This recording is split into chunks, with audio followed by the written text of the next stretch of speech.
మిత్రులారా, గ్రూప్ 1 సమస్య మీద అఖిలపక్ష సమావేశం అనగానే సిద్ధాంతాలు వేరైనా అభిప్రాయాలు వేరైనా అన్ని పార్టీల వాళ్ళం ఒక్క దగ్గరకు వచ్చి కూర్చున్నాం. ఇది మీ మొదటి విజయం. ఎందుకంటే అన్ని పార్టీల వాళ్ళు ఒక సమస్య మీద ఒక దగ్గరికి వచ్చిందంటే ఆ సమస్యలో సత్యం ఉందని అర్థం, మీ పోరాటంలో నిజాయితీ ఉందని అర్థం. ఒకవైపు గ్రూప్ 1 సమస్య మీద, నిరుద్యోగుల సమస్యల మీద వివిధ ప్రతిపక్ష పార్టీలు కావచ్చు, లేదా ప్రజా సంఘాల వాళ్ళు కావచ్చు, స్టూడెంట్ ఫెడరేషన్స్ కావచ్చు, నిరుద్యోగులు కావచ్చు, వాళ్ళు తమ గలాన్ని విప్పి పోరాటం చేసేటువంటి ఒక ప్రయత్నం చేస్తూ ఉంటే ప్రభుత్వం మాత్రము దీన్ని జమ్మూ కాశ్మీర్ సమస్య కంటే జటిలం చేసేటువంటి ఒక ప్రయత్నం చేస్తాం. జమ్మూ కాశ్మీర్ కంటే జటిలం, ఇది వాస్తవం. ఎందుకంటే గ్రూప్ 1 మొదలైన రోజు దగ్గర నుండి, నోటిఫికేషన్ దగ్గర నుండి మొదలు పెడితే నిన్న మొన్న పోస్ట్ ఇచ్చేంత వరకు అన్ని స్టెప్స్ లోనూ వివాదాలే ఉన్నాయి. ఇది వాస్తవం.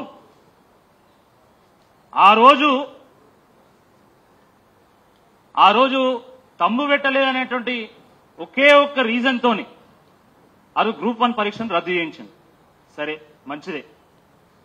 గ్రూప్ 1 పరీక్ష రద్దు చేస్తే కోర్టు ఏం చెప్పింది? రీ ఎగ్జామ్ కండక్ట్ చేయమన్నది. కానీ ప్రభుత్వం ఏం చేసింది? లేదు, ఇంకా కొన్ని పోస్టులు మేము యాడ్ చేసి కొత్త నోటిఫికేషన్ ఇస్తామన్నారు. సరే, మంచిదే, కొత్త యాడ్ చేస్తే కొంత లాభం జరుగుతుందని చెప్పి చాలా మంది భావించారు. కానీ ఏం జరిగింది? దాంట్లో మళ్ళీ కొత్త వాళ్ళని కూడా ఇంక్లూడ్ చేశారు. ఆ నోటిఫికేషన్ తేవడం వల్ల కొత్త వాళ్ళు కూడా పరీక్ష రాసేటువంటి ఒక అవకాశం లభించింది.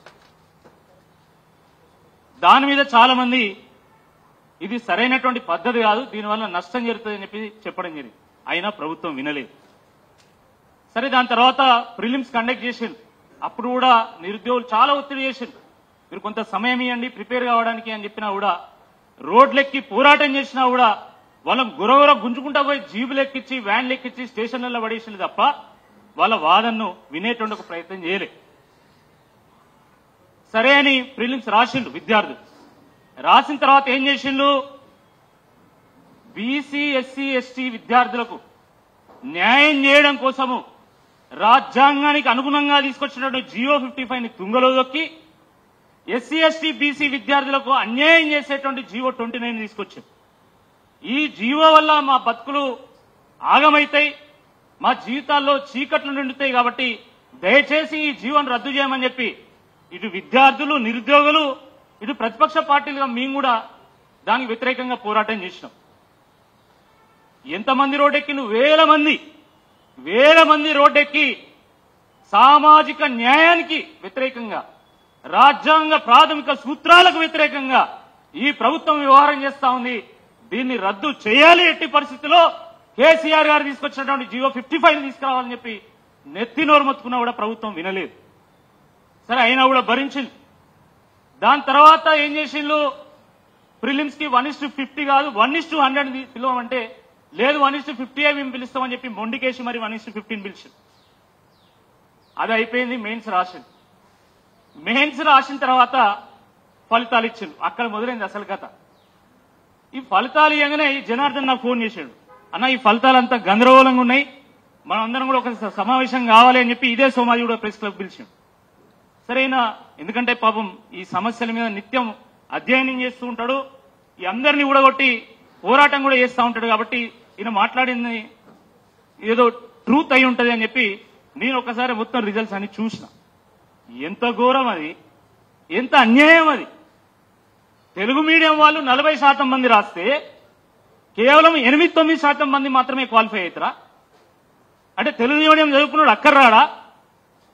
తెలుగు భాష కోసం, తెలుగు ఆత్మ గౌరవం కోసం పోరాటం చేసినటువంటి గడ్డ ఈ తెలుగు గడ్డ.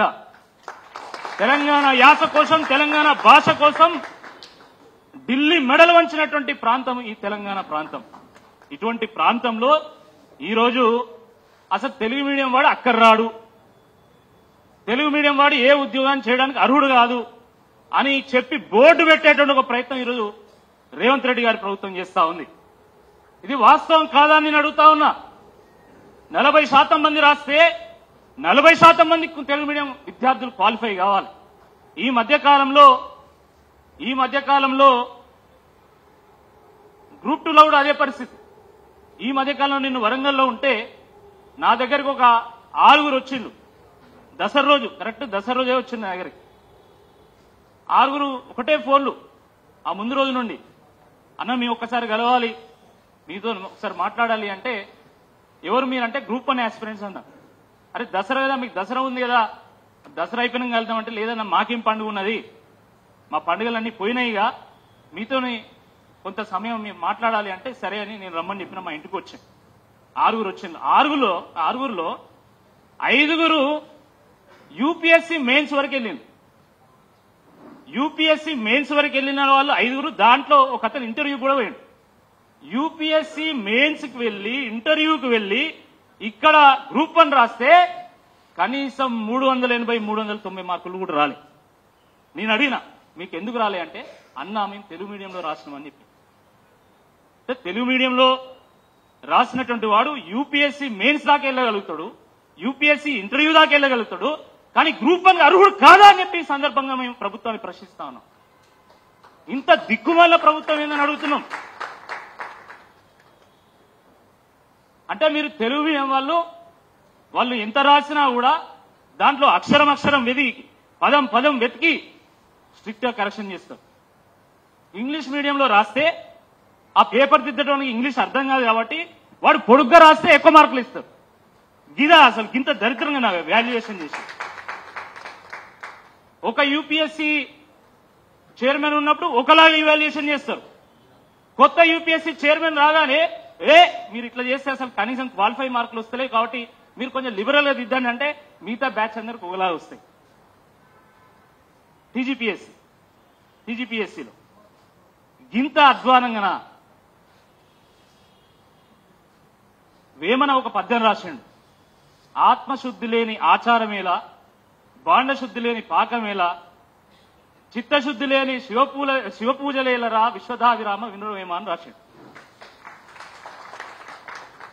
వేమన కనుక ఈ కాలంలో బతుకుంటే, ఈ రేవంత్ రెడ్డి గారి కాలంలో బతుకుంటే, ఈ రేవంత్ రెడ్డి గారి వ్యవహారం చూసిన తర్వాత ఆయన సద్బుద్ధి లేని ముఖ్యమంత్రి లేలరా అని చెప్పి ఆ పద్యంలో యాడ్ చేసి విశ్వధావిరామ వినురవేమ అనేటోడు.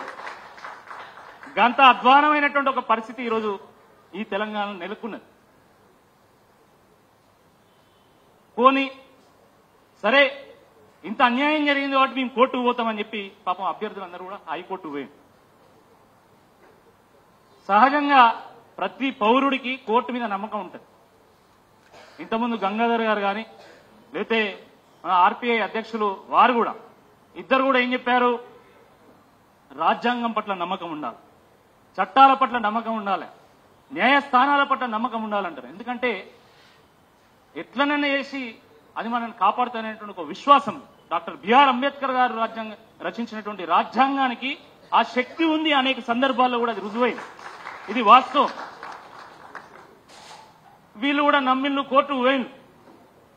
కోర్టుకు పోతే అక్కడున్నటువంటి సింగిల్ బెంచ్ జడ్జ్ పాపం ఆయన మొత్తము రచనారెడ్డి గారు కావచ్చు, విద్యాసాగర్ రావు గారు కావచ్చు, ప్రముఖ లాయర్లు వినిపించినటువంటి వాదనను విని అనేక ఆధారాలు సేకరించి నెలల పాటు అధ్యయనం చేసి పరిశీలించి తన మేధస్సును వినియోగించి ఒక విచక్షణతోని 220 పేజీల తీర్పునిచ్చాడు. ఆ తీర్పు చూస్తే అసలు ప్రభుత్వం ఎక్కడ తలబెట్టుకోవాలో కూడా అర్థం కాదు. అంత దారుణంగా వాళ్ళు చేసినటువంటి తప్పులన్నీ లెక్కగట్టి మరీ చూపెట్టిండు. పాపం ఈ అభ్యర్థులందరూ కూడా సంబరపడ్డారు. నా దగ్గర కూడా వచ్చింది, కొంతమంది స్వీట్స్ కూడా ఇచ్చింది. నేను ఆ రోజే చెప్పిన ఇది ఫైనల్ కాదు, ఇది బిగినింగ్ మాత్రమే, మనం జాగ్రత్తగా ఉండాలి. ఎందుకంటే ప్రభుత్వంలో చిత్తశుద్ధి లేదు. ప్రభుత్వంలో చిత్తశుద్ధి ఉంటే ఏం చేస్తుంది? హైకోర్టు తీర్పులో చాలా స్పష్టంగా ఈ ఇవాల్యుయేషన్ లో తప్పులు జరినాయని చెప్పింది కాబట్టి ఈ 25,000 మంది ఎవరైతే పరీక్ష రాసిందో వాళ్ళకు న్యాయం చేసేటువంటి ఒక ప్రయత్నం చేయాలని చెప్పి ఒక ముఖ్యమంత్రిగా ఒక ప్రభుత్వంగా వాళ్ళు ఆలోచిస్తారు. కానీ ఈరోజు వాళ్ళు అలా ఆలోచించేటువంటి ఒక ఆస్కారం లేదు కాబట్టి తప్పకుండా వాళ్ళు డివిజన్ బెంచ్కు వెళ్తారని చెప్పి మేము చెప్పడం జరిగింది. ఈరోజు కోర్టుల్లో కూడా ఏం జరుగుతుందో ఒకసారి నిజంగా మనం గమనించాలి. కోర్టులను ఎదిరించేంత గొప్పవాళ్ళు మనం కాదు, అంత మేధస్సు మనకు లేదు. కానీ కోర్టులో కూడా ఏం జరుగుతుందో ఒక్కసారి మనం గమనించాలి. ఇదే రేవంత్ రెడ్డి గారు ముఖ్యమంత్రి స్థాయిలో తాను సభలో మాట్లాడుతూ గ్రూప్ 1 మీద పడ్డటువంటి కేసులన్నింటినీ నేను తుంగలో దొక్కిస్తా అన్నాడు. అన్నాడా లేదా? అన్నాడు. 24వ తారీఖు మన గ్రూప్ 1 మీద డివిజన్ బెంచ్ లో తీర్పు రావాలి. హియరింగ్ ఉంది సార్, తీర్పు కాదు, హియరింగ్ ఉంది. ఎగ్జాక్ట్లీ 20వ తారీఖు ఈ ముఖ్యమంత్రి గారు జ్యుడిషియరీని కలిసింది. అసలు ఈ టైమింగ్ మీద చాలా మందికి అనుమానాలున్నాయి. కానీ ఇంతకంటే ఏం చెప్పాను, ఎందుకంటే న్యాయస్థానంతో కొట్లాడే శక్తి మనకు లేదు. న్యాయస్థానాన్ని తప్పుపట్టేంత స్థాయి మనది కాదు. కాబట్టి ఆ టైమింగ్ మీద ఈరోజు సర్వత్రా చర్చ జరుగుతుంది. చర్చ జరిపేటోడు ఆల్తుఫాల్తోడు కాదు. ఎవరు భవిష్యత్తులో డిఎస్పీలు కావాల్సినటువంటి వాళ్ళు, డిస్ట్రిక్ట్ డిప్యూటీ కలెక్టర్లు కావాల్సినటువంటి వాళ్ళు, భవిష్యత్తులో ఐఏఎస్లు ఐపీఎస్లు కావాల్సినటువంటి వాళ్ళు మాట్లాడుతున్నటువంటి మాటలు ఇవి. నేను మాట్లాడుతున్నదో ఎవరో మా సోదరులు బాలరాజు గారు మాట్లాడుతుందో ఇంకోరు మాట్లాడుతున్నదో కాదు. చాలా మంది ఈ రంగంలో అనుభవం ఉన్నటువంటి వాళ్ళు, నిష్ణాతులు మాట్లాడుతున్నటువంటి మాటలు ఇవి. దీనికి ప్రభుత్వం సమాధానం చెప్పాలా? సింగిల్ బెంచ్ జడ్జిమెంట్ లో అంత స్పష్టంగా తప్పులు జరిగాయని చెప్పిన తర్వాత ఈరోజు డివిజన్ బెంచ్ కు వెళ్ళగానే ఆ 225 పేజీలు చదివినలా లేదా, దాంట్లో ఉన్నదంతా అర్థం చేసుకున్నారా లేదా, ఇంతమంది విద్యార్థులు ఇంత మొత్తుకుంటున్నారు కదా, దీంట్లో వాస్తవం ఏందని వాళ్ళు నిజంగా ఆలోచించిందో లేదో నాకు తెలియదు. కానీ ఆ సింగిల్ బెంచ్ జడ్జిమెంట్ మీద వచ్చినటువంటి స్టే నిజంగా ఈ రాష్ట్రంలో ఉన్నటువంటి యువతకు ఈరోజు టీజీపీఎస్సీ మీద కానీ లేకపోతే న్యాయస్థానాల మీద నమ్మకం పోయేటువంటి ఒక పరిస్థితి తీసుకొస్తున్నది. ఇది సరైనటువంటిది కాదు. చాలా దురదృష్టకరం ఇది. మేము ఒక్కటే చెప్తున్నాం, సింగిల్ బెంచ్ను అడ్డం పెట్టుకొని డబుల్ బెంచ్ను అడ్డం పెట్టుకొని ఈరోజు విద్యార్థులకు నిరుద్యోగులకు అన్యాయం చేసేటువంటి పరిస్థితి తీసుకొస్తే తప్పకుండా పీపుల్స్ బెంచ్ ఈ కాంగ్రెస్ ప్రభుత్వాన్ని శిక్షిస్తుందని చెప్పి ఈ సందర్భంగా గుర్తు చేస్తున్నాం. పీపుల్స్ కోర్టు మీకు స్టే ఇస్తుంది మీ ప్రభుత్వానికి. పీపుల్స్ కోర్టే ఈ ప్రభుత్వాన్ని డిస్మిస్ చేస్తుంది అనేటువంటి వాస్తవాన్ని కూడా గుర్తుపెట్టుకోవాలా. ప్రజాస్వామ్యంలో ప్రజలు తెలుసుకుంటే ఏ ప్రభుత్వమైనా భూస్థాపితం కావాల్సిందే. గతంలో అనేక సందర్భాల్లో ఇది రుజువైంది. అంతేగాని మేము ఏమైనా చేస్తాం, దేనితోనైనా మేము శాసిస్తామనేటువంటి ధోరణి ఇది సరైనటువంటిది కాదు. వీళ్ళందరూ మాట్లాడుతుంటే ఏమన్నారు మొన్నటిదానిక, వీళ్ళు ప్రిలిమ్స్ రాసిన మెయిన్సే క్వాలిఫై కాలే, వీళ్ళు మాట్లాడతారా? ఈ పార్టీలకు ఏం పని లేదు, ఇక ఊకే వీళ్ళు రాగానే ఇక మావాడు మొన్న ఎట్లా మాట్లాడి చూసేదా అద్దంకి దయాకర్ గారి మీద అట్లా వీళ్ళు తిరగబడతాను. అసలు వీళ్ళు ఏంది అని మాట్లాడింది. సరే, వాళ్ళు ఏంది అనే సంగతి కొంచెం పక్కన పెడదాం. మొన్న వీళ్ళు ఏం చేసిండ్రు, మొన్న కొంతమందిని పిలిచిండు. ఇది వెరిఫికేషన్స్ కదా, సర్టిఫికేట్ వెరిఫికేషన్స్ కానీ పిలిచిండు. 1:2 పిలవాలి. సరే, 1:1 పిలుస్తామని చెప్పి పిలిచింది. పిలిచిన తర్వాత ఏం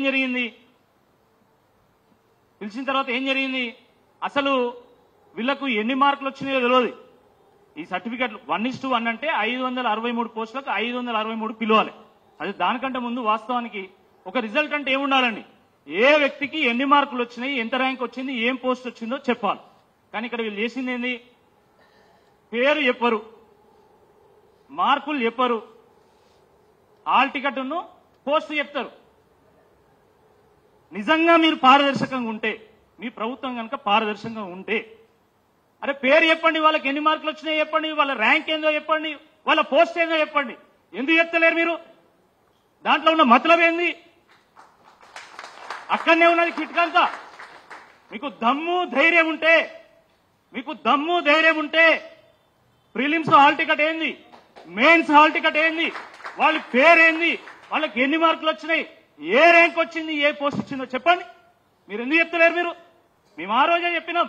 ఎస్, ఈ దేశంలో ఏ పబ్లిక్ సర్వీస్ కమిషన్ అయినా కూడా ప్రిలిమ్స్ ఒకటి, మెయిన్స్ ఒక హాల్ టికెట్ ఎక్కడ ఇవ్వలేదు. దేశ చరిత్రలో మొట్టమొదటిసారి తెలంగాణలో రేవంత్ రెడ్డి గారి నేతృత్వంలో మెయిన్స్ ఒకటి, ప్రిలిమ్స్ ఒకటి ఇస్తున్నారంటేనే తప్పకుండా దాంట్లో ఏదో గోల్మాల్ జరుగుతుందని చెప్పి నేను మొట్టమొదటిసారి నేను తెలంగాణ భవన్ వేదికగా నేను మాట్లాడినా. అది ఎవరు ఏం చెప్పలే. కానీ ఏం జరిగింది? ఈరోజు నువ్వు కనీసం పేరు, మార్కులు, ర్యాంకు, పోస్ట్ చెప్పడానికి కూడా నువ్వు భయపడుతున్నావు. ఎందుకు నీకు భయం అని అడుగుతున్నా. ఎందుకు నీకు భయం? నువ్వు నిజాయితీగా ఉన్నావు కదా. అదే కాదు, 1:1 పిలవాలి. సరే, కొంత ఎక్కువ మందిని పిలుస్తారు, ఎందుకంటే కొన్ని పొట్టి ఉంటే వాళ్ళు డిఎస్పీకి అర్హులు కాదు కాబట్టి, అట్లా కొన్ని ఉంటాయి కాబట్టి కొంత ఎక్కువ మందిని పిలిస్తే వాళ్ళకి ఏ ర్యాంకో చెప్పరు. సర్టిఫికేట్ వెరిఫికేషన్ పిలుస్తారు, వాళ్ళకి ఏ ర్యాంకో చెప్పరు. పోనీ ర్యాంకులు వచ్చిన వాళ్ళ పరిస్థితి ఎంత దయనీయంగా ఉందో నేను చెప్తా. మొన్న మా వరంగల్ వాసి ఆయన గ్రూప్ 1లో సెలెక్ట్ అయ్యాడు. నాకు మిత్రుడు ఉన్నాడు, ఆ మిత్రుడికి ఈయన మిత్రుడు, అంటే కామన్ ఫ్రెండ్ ఉన్నాడు మా మధ్యలో. ఆయన ఫోన్ చేసిండట మా ఊడికి. ఫోన్ చేసి, రాకేష్ అన్నకు ఒక మాట చెప్పు నా తరఫున, ఎందుకంటే నాకు గ్రూప్ 1లో పోస్ట్ వచ్చింది, district tribal welfare officer post వచ్చింది. కానీ నాకంటే తక్కువ మార్కులు వచ్చిన వానికి ఎక్సైజ్లో వచ్చింది. సేమ్ కేటగిరీ, సేమ్ మార్క్స్, తక్కువ మార్కులు, సేమ్ కేటగిరీ, కానీ ఆయనకి ఎక్సైజ్ వచ్చింది, నాకు ట్రైబల్ వెల్ఫేర్ వచ్చింది. అన్నకు చెప్పు, అన్న అయితే గట్టిగా మాట్లాడతాడు, మాకు న్యాయం జరగాలని చెప్పి ఇప్పుడు ర్యాంకర్లు ఫోన్ చేస్తాను. మొన్నటిదానికి ఏమన్నారు? ఈ ఊకే జనార్దను లేకపోతే ఇంకోరు, ఈ మోతిలాలు, వీళ్ళకి ఏం పని లేదు, వీళ్ళు అసలు క్వాలిఫై కాలే అంటారు. ఎవరైతేందండి క్వాలిఫై అయితేంది? ప్రజల కోసం పోరాడేటువంటి వాడు నిజమైన నాయకుడు. వాడు క్వాలిఫై అయిందా? నేను ఏ రోజు గ్రూప్ 1 రాయలే, ఏ గ్రూప్ 2 రాయలే, ఏది రాయలే, నేను ఏ యూపీఎస్సీ కూడా నేను రాయలే. అయితే మాత్రం మేము మాట్లాడడానికి అర్హులం కాదా? ఇదెక్కడిని ఆయన కథ. ఇప్పుడు అదంతా పోయింది. ఇప్పుడు సర్టిఫికేట్ వెరిఫికేషన్ పోయిన వాళ్ళు ఫోన్లు చేస్తాను, ర్యాంకులు వచ్చిన వాళ్ళు ఫోన్ చేస్తున్నారు.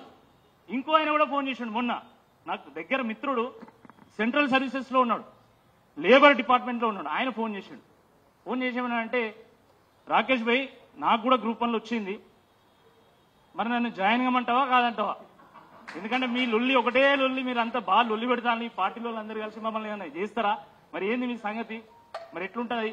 ఆఖరి అంటే, మేము చేసేటువంటి పోరాటంలో నిజాయితీ ఉంది కాబట్టి అది ఏదో ఒక రోజు విజయవంతమవుతుంది. కాబట్టి నువ్వు నాకు తెలంగాణకు రావాలి, మిత్రుడుగా ఇక్కడ సర్వీసెస్ అందించాలని కోరుకుంటున్నా. కానీ ఖచ్చితంగా మా పోరాటం విజయం సాధిస్తుంది. కాబట్టి నిర్ణయం నువ్వే తీసుకొని నేను చెప్తే బాగుండదని చెప్పిన. అట్లా కూడా కాల్స్ చేస్తున్నారు. కేవలం ఇదే కాదండి, అంటే ఈ ప్రభుత్వ వ్యవహారం ఎంత దారుణంగా ఉందంటే మీకు ఒక చిన్న ఉదాహరణ చెప్తున్నా. ఒక 6 నెలల క్రితం ఒక పేరెంట్ నా దగ్గరకు వచ్చాడు. ఏమన్నా అంటే, అన్న మావాడు ఊకే పబ్లిక్ సర్వీస్లోకి వెళ్తా కాబట్టి నేను గ్రూప్ 1 రాస్తా, గ్రూప్ 2 రాస్తా అంటూ కోచింగ్ పంపిద్దాం అనుకుంటున్నా, నువ్వేమన్నా ఏం సజెస్ట్ చేస్తావు అంటే, వాడికి ఇంట్రెస్ట్ ఉన్నప్పుడు నువ్వు పంపించాలి కదా ఖచ్చితంగా. అంటే ఏ కోచింగ్ సెంటర్ పంపించాలి అన్నప్పుడు, వినోద్ సార్ గారికి అనివార్య కారణాల దృష్ట్యా వెళ్ళవలసినటువంటి సందర్భం వచ్చినందువలన వెళ్తున్నారు. వారికి వచ్చినందుకు గుర్తుగా కనిపిస్తామని, మాకు సహకారం అందిస్తామని చెప్పినందుకు ఒక్కసారి కృతజ్ఞతలు సార్. ఏ కోచింగ్ సెంటర్కి వెళ్ళాలి అంటే నేను కోచింగ్ సెంటర్ చెప్పిన. సరే, ఆయన వెళ్ళాడు. దాని తర్వాత ఈ మధ్యలో నేను కలిసిన తర్వాత, అరే మీ బాబు ఏంది, మనం మంచిగా చదువుతుండా, మంచిగా కోచింగ్ తీసుకుంటుండా, ఏంది సంగతి అని అడిగితే, నేను ఎప్పుడో పిలిచినేవన్నా కోచింగ్ సెంటర్ నుంచి బ్యాగ్ పిలిచిన అన్నాడు. ఎందుకు పిలిచినావు నేను అడిగిన. అది నువ్వు అంతగానో నా దగ్గరికి కిలోమీటర్లు ట్రావెల్ చేసి వాడిని తీసుకొని వచ్చి వీడికి ఇంట్రెస్ట్ ఉందన్నావు, కోచింగ్ సెంటర్లో చెప్పమన్నావు. నేను చెప్పినా కదా, మరి ఏమైంది అంటే, అన్న ఈ గ్రూప్ 1 వివాదం చూసిన తర్వాత మాలాంటి వాళ్ళకు ఉద్యోగాలు వస్తాయనేటువంటి నమ్మకం మాకు లేదు. మావని నేను ఎట్టి పరిస్థితుల్లో ఈ గ్రూప్ 1 కానీ, గ్రూప్ 2 కానీ, గ్రూప్ 3, గ్రూప్ 4 ఏ కోచింగ్ నేను పంపాను. వాడికి నిజంగా రాసి ఉంటే ఏదైనా సాఫ్ట్వేర్ ఇంకేదైనా ఉద్యోగం వస్తుంది, కానీ ఈ ప్రభుత్వ ఉద్యోగాలు మాలాంటి సామాన్యులకు సాధ్యం కాదు అని చెప్పింది. ఎందుకు ఈ పరిస్థితి వచ్చింది? ఎందుకు ఈ పరిస్థితి వచ్చిందో ఈ ప్రభుత్వం సమాధానం చెప్పాల్సినటువంటి అవసరం ఉంది. 563లో 563 మంది నకిలీ వాళ్ళని చెప్పడం లేదు. దాంట్లో నిజాయితీగా పరీక్ష రాసి ఉత్తీర్ణులై క్వాలిఫై అయి పోస్ట్ కొట్టినటువంటి వాళ్ళు ఉండొచ్చు, నేను కాదనడం లేదు. నిజంగా పోస్టులు కొనుగోలైనాయా, అమ్ముకున్నారా, అది మనకు తెలియదు. కానీ ఇవాల్యుయేషన్ ప్రాసెస్ లో మాత్రం డెఫినెట్ గా దాంట్లో కూడా తేడా ఉంది, లేకపోతే ఈ అన్యాయం జరగదు. నేను చెప్పినది గ్రూప్ 1 వాళ్ళు, గ్రూప్ 1 అభ్యర్థులు ఒక ఆయన నాకు దగ్గరకు వచ్చి ఏం చెప్పినంటే, అన్న నేను mains interview group UPSC interview దాకా పోయినా నాకు ఇక్కడ ఎస్ఏలో నేను ఇంటర్వ్యూ అక్కడ యూపీఎస్సీలో ఇంటర్వ్యూ అక్కడ ఎస్ఏలో ఎంత బాగా వచ్చినాయి అంతకంటే ఇక్కడ తక్కువ వచ్చినాయి. కానీ నేను ఎకానమీలో వీకు, కానీ నాకు ఎకానమీలో ఎన్ని మార్కులు రావాలనో, ఎందుకంటే రాష్ట్రంలో నేను కాబట్టి దానికంటే 30 మార్కులు ఎక్కువ వచ్చినాయని ఆయన చెప్తుడు. ఆయన స్వయంగా ఆయన చెప్తుడు. అంటే ఎంత దయనీయమైనటువంటి ఒక పరిస్థితి ఉన్నదో ఈ సందర్భంగా గుర్తుపెట్టుకోవాల్సినటువంటి అవసరం ఉందని చెప్పి నేను చెప్తా ఉన్నా. చాలా మంది ఇక్కడ ఉన్నటువంటి మిత్రులు, అశోక్ సార్ గారు ఆయన మిగతా వాళ్ళు బీఆర్ఎస్ పార్టీ లేదా ఇతర ప్రతిపక్ష పార్టీలు అండగా నిలవాలి, వీళ్ళకి న్యాయం అందించడానికి ప్రయత్నం చేయాలి, వాళ్ళకి లాయర్లను పెట్టాలని చెప్తున్నారు. సరే మేము లాయర్లను పెడుతున్నామా లేదా అనేది నిరుద్యోగ మిత్రులందరూ కూడా తెలుసు. జియో 46 విషయంలో కానీ, జియో 29 విషయంలో కానీ, గ్రూప్ 1 ఇవాల్యుయేషన్ ప్రాసెస్ మీద సింగిల్ బెంచ్ అప్పుడు కానీ, డబుల్ బెంచ్ అప్పుడు కానీ, రేపు మీరు సుప్రీంకోర్టు పోయినా ఎక్కడికి పోయినా మీ వెంట పోరాటం చేయడానికి మేము సిద్ధంగా ఉన్నాం, మీకు అండగా నిలవడానికి మేము సిద్ధంగా ఉన్నాం. మీకు ఏ రకంగా సహకారం కావాలన్నా ఆ సహకారాన్ని అందించడానికి మా కార్యనిర్వాహక అధ్యక్షులు కేటీఆర్ గారు సిద్ధంగా ఉన్నారు. ఇప్పటివరకు అన్ని విషయాలు మేము సహకారం చేసినాం, మళ్ళీ కూడా సహకారం చేస్తాం. నిన్న మొన్న రామన్నను కలిసినప్పుడు ఒక మాట చెప్పిండు. ఏం చెప్పిండు? ప్రజాస్వామ్యంలో ప్రజల ఒపీనియన్ బట్టి ప్రభుత్వాలు నడుచుకుంటాయి, కాబట్టి ప్రజాస్వామ్యంలో పోరాటం చేయాల్సినటువంటి తప్పని పరిస్థితి ఏర్పడ్డది. మీరు పోరాటం చేస్తే తప్ప ప్రభుత్వం వినేటువంటి ఆస్కారం లేదు మీ మాటని చెప్పింది. దానికి ఏదో కొంతమంది ఇష్టం ఉన్నట్టు మాట్లాడుతూ ఉంటారు. డెఫినెట్ గా డెమోక్రసీలో బాధితులు ఫైట్ చేయకపోతే ఎవరు ఫైట్ చేస్తారండి? నాకు అర్థం కాదు. బాధితులుగా మనం ఫైట్ చేయాలా? అయితే కొంతమంది బయటికి రాలేకపోవచ్చు, సోషల్ మీడియాలో కావచ్చు, ఆన్ స్ట్రీట్స్ కావచ్చు, తప్పకుండా ఫైట్ చేయాలా. ఫైట్ చేస్తే మా గొంతుకు బలం ఏర్పడుతుంది. అంతే తప్ప మీరేం చేయకుండా మేము మాట్లాడితే దానికి బలం ఉండదు. రాకేష్ రెడ్డి మాట్లాడినా, బాలరాజు గారు మాట్లాడినా, రామచంద్రరావు గారు మాట్లాడినా, చివరకు మా కేసీఆర్ గారు, కేటీఆర్ గారు మాట్లాడినా దానికి బలం ఉండదు. కాబట్టి మనము వీధి పోరాటం చేయాలా, ప్రభుత్వం మెడలు వంచాల్సినటువంటి అవసరం ఉందని చెప్పి ఈ సందర్భంగా గుర్తు చేస్తున్నాం. దానికి కావాల్సినటువంటి కార్యాచరణను మీరు రెడీ చేయండి. ఆ రోజు తెలంగాణ ఉద్యమంలో ఏ రకమైనటువంటి పోరాటం చేసినాం. వాస్తవం చెప్తున్నా, ఈ గ్రూప్ 1 ఆస్పిరెంట్స్ అందరూ కలిసి ఒక అర్ధ గంట జూబ్లీ హిల్స్ ప్యాలెస్ ను కనుక ముట్టడించుంటే ఈరోజు ఫలితం వేరేలా ఉంటుండే. ఆ రోజు తెలంగాణ ఉద్యమంలో ఉస్మానియా ఎగిసిపడ్డది, సకల జనులు సమ్మె చేసిండ్రు. ఇదే కృష్ణమాచార్ ఎంతమంది త్యాగాలు, ఇషాన్ రెడ్డి అని వీళ్ళంతా ఎంతమంది త్యాగాలు చేస్తే మనకు తెలంగాణ త్యాగం చేయాలి, ఫైట్ చేయాలి. ఫైట్ చేస్తే తప్పకుండా నేను చెప్తున్నా గ్రూప్ 1 విషయంలో మనం సక్సెస్ అవుతాం, నాకు నమ్మకం ఉంది. నేను ఏం చెప్తున్నాడే, వెస్ట్ బెంగాల్లో 2016 టీచర్ రిక్రూట్మెంట్ లో 25,000 మందిని రిక్రూట్ చేసిండ్రు 2016లో. ఇప్పుడు 2025లో సుప్రీంకోర్టు ఒక్క తీర్పుతోని 25,000 మందిని ఇంటికి పంపించింది. నోటిఫికేషన్ కొట్టేసింది, వాళ్ళు రిక్రూట్మెంట్ కొట్టేసిండ్రు. అస్సాంలో 18 ఏళ్ల క్రితము ఆ రోజు కానిస్టేబుల్స్ రిక్రూట్ అయితే వాళ్ళను కూడా సుప్రీంకోర్టు ఇంటికి పంపించింది. ఆ రకంగా అనేకమైనటువంటి తీర్పులు ఉన్నాయి. మన కళ్ళ ముందు చూస్తున్నాం. ఈరోజు ఆంధ్రప్రదేశ్లో ఏం జరుగుతుంది, ఏపీపీఎస్సీ గ్రూప్ 1లో ఏం జరుగుతుంది మనం చూస్తున్నాం. రేపు చూస్తాం, తీర్పు ఏమొస్తుందో కూడా మనం చూస్తాం. కాబట్టి మనకు న్యాయస్థానాల మీద నమ్మకం ఉండాలి. కానీ అట్ ద సేమ్ టైం డెమోక్రసీలో మనం పబ్లిక్ ప్రెజర్ కూడా బిల్డ్ చేయాల్సిన అవసరం ఉందని చెప్పి ఈ సందర్భంగా నేను గుర్తు చేస్తున్నా. మేమేమైనా మాట్లాడితే 1-2 నిమిషాల్లో నేను ముగిస్తా. ఏమైనా మాట్లాడితే నేను మాట్లాడినా ఇంకోరు మాట్లాడినా కూడా ఏం మాట్లాడతారు, వీళ్ళు వెనుక బీఆర్ఎస్ ఉన్నది. నాకు ఒక కథ గుర్తుకొస్తుంది, ఒక చిన్న కథ అయిపోయి నేను ముగిస్తా. ఒక ఆయన గుర్రం బండి దగ్గర వేయండట. అది పెళ్లిళ్లలో పెళ్లి కూతురును పెళ్లి కొడుకును ఊరేగించేటువంటి గుర్ర బండి. అది దాని దగ్గర వేయండట. పోగానే ఆ గుర్రం చూస్తే చాలా బాగుంది, అది చూడడానికి చాలా బాగుంది కదా అని చెప్పి దాన్ని యుద్ధాన్ని తీసుకెళ్లిన తర్వాత అది ఎంత చేసినా ముందు పోతలేదట. ఏం చేసినా ముందు పోతలేదు. ఆ గుర్రం బండి ఓనర్కు ఫోన్ చేసినట్టు ఈయన, అది గుర్రం ఎందుకు ముందు పోతలేదు, ఏం చేయాలి అంటే ఏం లేదు, ఆ గుర్రం ముందు పోయి ఓ నలుగురు డాన్స్ చేయండి, అదే ముందు పోతుంది అన్నట్టు. సరే అని చెప్పి వీళ్ళు ఆ గుర్రం ముందు నలుగురు పోయి డాన్స్ చేసింది. చేయగానే అది కొంచెం ముందు పోయింది, మళ్ళా అయిందట. మళ్ళా ఆయనే మళ్ళీ ఓనర్కి ఫోన్ చేసినట్ట, గుర్రం ఓనర్కి. అరే మళ్ళీ గుర్రం ఆగింది, దీని సంగతి ఏంది అంటే, మీరు మళ్ళీ నలుగురు పోయి భరత్లో డాన్స్ చేసినట్టు చేయుర్రి, అప్పుడు ఆ గుర్రం మళ్ళీ ముందుకు పోతుంది అన్నాడు. ఇప్పుడు రేవంత్ రెడ్డి గారి కథ కూడా సేమ్ అట్లనే ఉన్నది. తెల్లారు లేస్తే కేసీఆర్ గారిని కేటీఆర్ గారిని తిట్టడము, కేటీఆర్ గారిని సవాలు విసరడం తప్ప ఇంకా వేరే ఏం పని లేదు. ఎందుకంటే ఆయన 10 ఏళ్లు కేసీఆర్ని తిట్టే నాయకుడు, ఆయన క్వాలిఫికేషన్ అది. ఓ ఉద్యమం చేసి ప్రజల కోసం పోరాటం చేసి నాయకుడు అయినటువంటి వాడు కాదు. ఆ గుర్రం అది పెళ్లిళ్లకు ఊరేగించేటువంటి గుర్ర బండి కదా, అది పెళ్లి కూతురు పెళ్లి కొడుకు ఎక్కిన తర్వాత ముందు నలుగురు డాన్స్ చేస్తే అది ముందుకు పోతుంది. అట్లనే కేసీఆర్ ని తిడితే బీఆర్ఎస్ ని తిడితేనే ఆయన ముందుకు పోతాడు, ఆ కుర్చీ కాపాడుకోగలుగుతాడు. కాబట్టి ఆయన తెల్లారితే బీఆర్ఎస్ ని తిడతాడు. సిగ్గుండాలి రేవంత్ రెడ్డి గారు కొంచెమన్నా. ఒక ముఖ్యమంత్రిగా నువ్వు చేరెక్కి 2 ఏళ్ళు అవుతుంది ఇంత కొట్లాడుతుంటే, అరే నలుగురిని పిలిచి మీ సంగతి ఏంది అని ఇప్పటివరకు ఎందుకు మాట్లాడలే, ఎందుకు అడగలేదు? క్వాలిఫై అయిన 563 మందే తెలంగాణ వల్ల, మిగతా వాళ్ళు కాదా? ఒక ముఖ్యమంత్రి ఆయన పోయి నా రిజల్ట్ కోసం కూడా అంత వెయిట్ చేయలే, మీ రిజల్ట్ కోసం వెయిట్ చేసిన అని మాట్లాడతాడు. ఇంత దయనీయమైనటువంటి పరిస్థితి ఉంటుందా? అంటే మిగతా 25,000 మంది వేస్ట్ అన్నట్ట? వాళ్ళకి మనోభావాలు లేవా? వాళ్ళు క్వాలిఫైడ్ పీపుల్ కారా? వీళ్ళే తెలంగాణ వాళ్ళ?